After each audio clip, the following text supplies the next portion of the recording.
Alright folks, welcome back to Factor Talk Radio. We're doing a 2-hour special tonight covering the entire presidency of Barack Obama. I'm sorry. Our number 205-386-FACTOR if you want to call in, 205-386-FACTOR. Our phone lines are open. Guys, let me tell you what amazes me about the left wing and Obama supporters. I've talked with many of them on the left about Obama's past, about where he came from, about the radicals that he grew up with. They were Marxists, they were communists, they were extreme radicals. And yet, you still got Democrats and Obama supporters just kind of sweeping this under the rug, not really caring. Does the fact that President Obama's mentor, Frank Marshall Davis, was a communist concern you at all? If it doesn't, why not? And as a matter of fact, in the last episode, that's what I talked about, Frank Marshall Davis. And tonight I have two more radicals to discuss with you about Obama's past, and then I'm going to quickly cover some of his czars. And then tell about some of the radicals that he's surrounded by today. I mean, the man is just completely surrounded by these kind of people. And the fact that it doesn't concern some of the individuals on the left concerns me. Roberto Unger. I hope I'm saying that last name right. It's U-N-G-E-R. I'm going to say Unger. Let me tell you about him. Basically, he was one of Obama's professors. And he was completely radical. He believed in Marxism, and more specifically, the idea of extreme progressivism. Now, today, Unger does not support Obama anymore. In fact, he wants Obama to lose the election. He wants Obama out of office. Why? Not because he suddenly turned from a communist to conservative, but because Roberto Unger doesn't believe that Obama has been radical enough for advancing the cause of progressivism.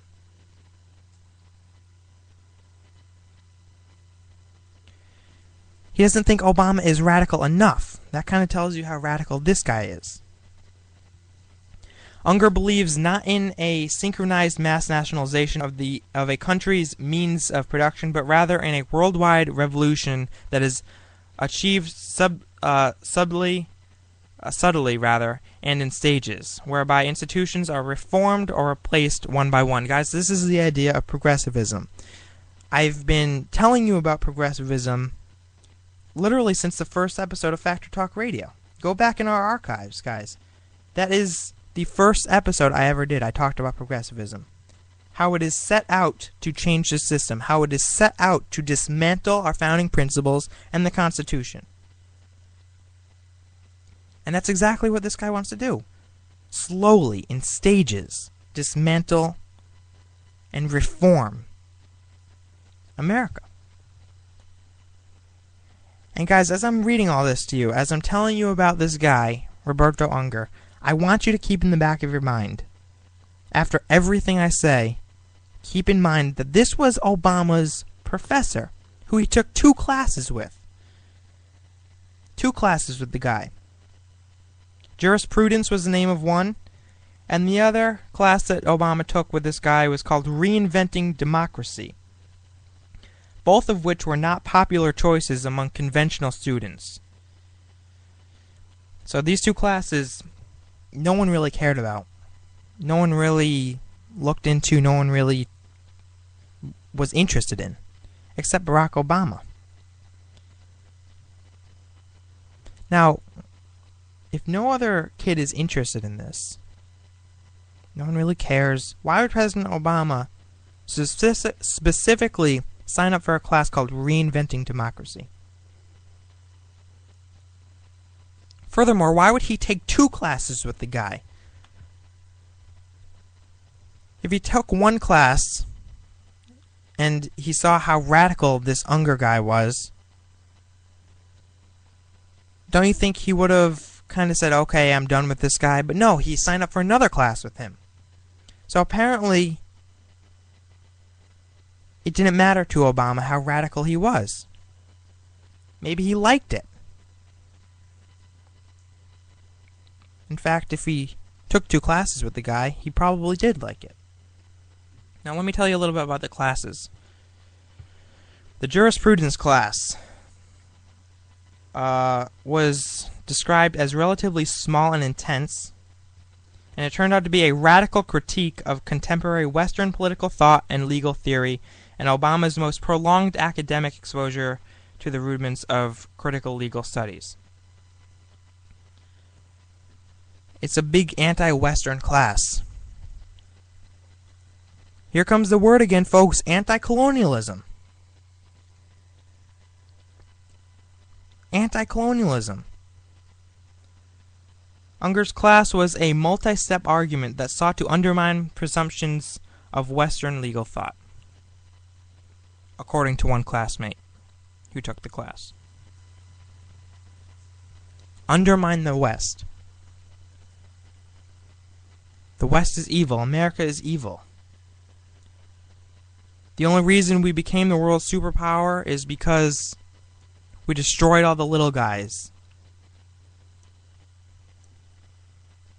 It's because we were violent. It's because we killed people. It's because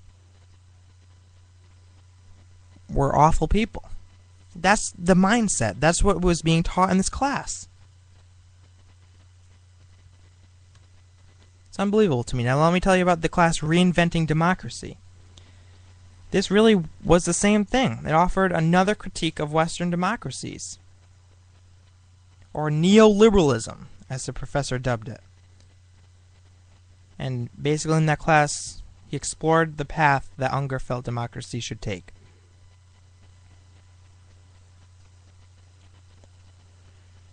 It's unbelievable. I mean, this guy, he was surrounded, President Obama was surrounded by people who had this anti-colonialist view. This idea that America was bad, and all these other little suppressed nations around the world had to rise up. In order for that to happen, America had to rise down. That explains almost every single policy that Obama has enacted to date. That explains what he did with NASA. That explains why he said we want to be Brazil's best customer when it comes to oil.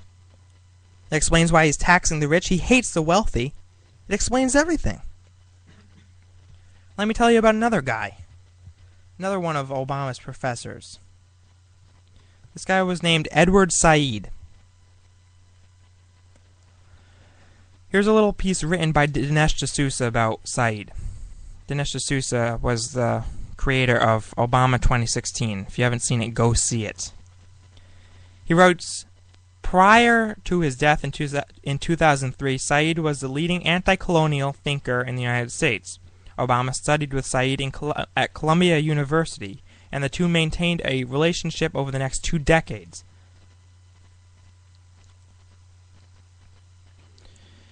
Said has been photographed throwing rocks at Israel to symbolize his support for armed resistance against the Jewish state. One Jewish magazine dubbed him as a professor of terror. So this guy hates Israel. Hates Israel. And Obama took a class with him.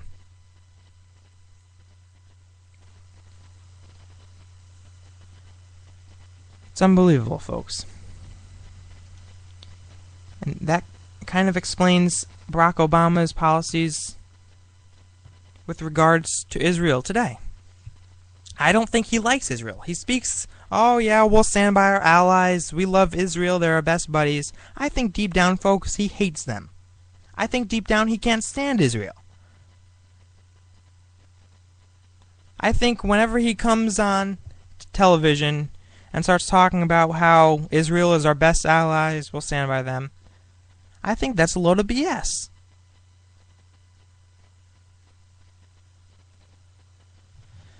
Given the general approach of leftist thinkers like Said, who frequently view all oppressed peoples as connected to each other in the struggle against Western dominance. It's not hard to imagine Said or someone like him encouraging a young Obama to adapt some of Said's views about the Middle East to fit Obama's own situation. Now listen to this. This is interesting. Moreover, and perhaps more importantly, given recent events, even if Obama did not apply Said's lessons to his own life, the seeds of those lessons may still be noticeable in Obama's policy today. It would certainly explain the notable frustration of Israeli Prime Minister Benjamin Netanyahu with the Obama administration's persistent refusal to back Israel in an increasingly tense face-off with Iran. It may explain the Obama administration's puzzling insistence that an anti-Islamic video was at fault for the Arab crisis currently sweeping the Middle East. Certainly followers of Said would have every reason to reflexively blame the West for protests at American embassies rather than making the more simple logical step to blaming terrorism. So basically Obama blamed the video. Remember when he blamed the video and said, oh yeah, the video instigated these attacks? It had nothing to do with the video, but he blamed the video instead of blaming just simple terrorism because he wanted to make the West look at fault for this. He wanted to make the West look like the bad guys, when in fact that wasn't the case. It was an act of terrorism. They hate our way of life. That's why they want us dead. President Obama will never admit that because he has this anti-colonial view. It's unbelievable to me. Ladies and gentlemen, evil is evil. Terror is terror. President Obama says, oh, well, we're just looking at these attacks through the Western eyes. What they did, maybe we should look at ourselves and maybe we should instigate this. Whether or not we instigated it should have nothing to do with the fact that they killed some of our men. Even if the video did have something to do with this, which it doesn't, how does that change the fact that some of our men died? This was an act of terror. This was an act of evil. But President Obama blames the video and blames Americans. He blames the West. Now listen to what Said said on U.S. foreign policy. Quote, my strong opinion, though I don't have any proof of the classical sense of the word, is that they want to change the entire Middle East, they meaning the United States, and the Arab world. Perhaps terminate some countries, destroy the so-called terrorist groups they dislike, and install regimes friendly to the United States. I think this is a dream that has very little basis in reality. The knowledge they have of the Middle East, to judge from the people who advise them, is to say the least out of date and widely speculative. So we're saying, oh yeah, Americans don't know anything about the Middle East. Basically siding with them over us. We're the bad guys, they're the good guys. And Obama, this was his professor. He took a class with this guy.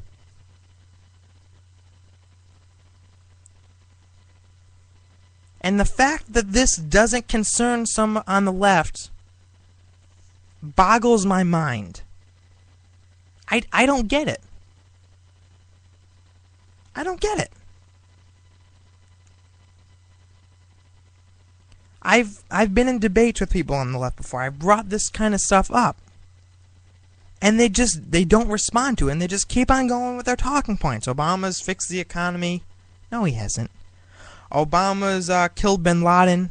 Yeah, he has, but more specifically, the SEALs, SEAL Team 6 killed bin Laden. They don't respond to this because they don't want to respond to this. They don't want to believe that it's true. They don't want to admit that they are wrong in supporting President Obama. And let me tell you something from behind this microphone, ladies and gentlemen, they are wrong. Factor Talk Radio.